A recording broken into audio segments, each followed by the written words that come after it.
moi c'est Marc Baden et je vais vous introduire rapidement l'équipe de Unitymol.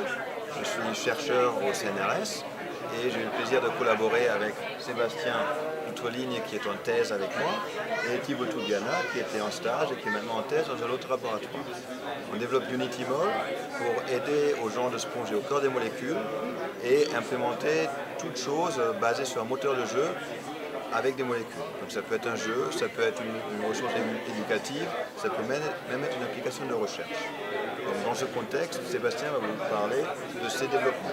Alors, au départ, Unitymol, c'est de la visualisation de molécules appliquées à la biologie de manière statique, mais très récemment, j'ai ajouté les fonctionnalités qui permettent de coupler la visualisation avec la simulation. Ça a plusieurs fins. La première, pédagogique, ça permet aux étudiants de mieux se rendre compte de la manière dont les atomes qui composent ces molécules interagissent entre eux.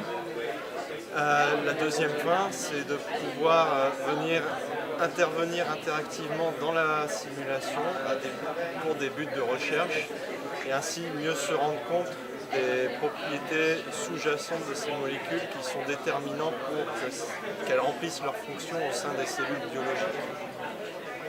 Et un autre type de cellule que l'on retrouve et qui est d'une importance vitale justement pour la vie, ce sont les sucres sur lesquels Thibaut a travaillé ces derniers mois.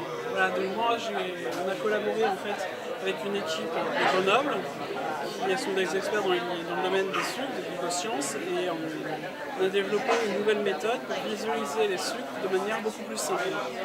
Donc simplifier simplement la représentation par les unités de base des sucres, donc les monosaccharides, qui sont liés par une espèce de ruban entre eux, afin d'avoir une visualisation beaucoup plus simpliste et simplifiée. Donc c'est aussi éducatif pour se rendre compte que les molécules ne sont pas forcément que des atomes, pour avoir de voir l'aspect général et la forme générale des sucres, mais aussi à but de recherche afin de pouvoir identifier assez rapidement et visuellement de manière esthétique quels sont les sucres qui peuvent composer une molécule carbonée. C'est notre première participation à iGamer, ça se passe très bien, on a eu du monde tout le temps, des plus bas âges au plus haut et beaucoup d'inspiration, notamment pour la thèse de Sébastien, donc merci pour cette expérience.